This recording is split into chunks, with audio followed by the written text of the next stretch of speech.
Alam mo, etong si Luistro, kung ikaw ay bobo, akala mo matalino. Pero kung ikaw ay matalino, alam mong siya ay bobo. Kino mo, sinasabi niya, inaano niya ng yung elements daw ng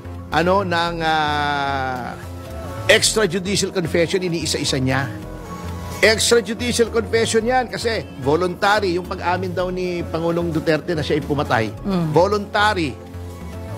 Alam niya ang consequences. He is of sound mind. May nakalimutan siya eh. Ang extrajudicial confession po, Congressman Luistro, ay ginagawa during custodial investigation. Hindi po custodial investigation yan. Yan ay legislative hearing. Ayun. Oh, ano sinasabi mo? Besides, tignan nyo yung pinagsasabi nyong nangumpisal si Pangulong Duterte. Sino bang sinabi niyang pinatay niya? May tao ba?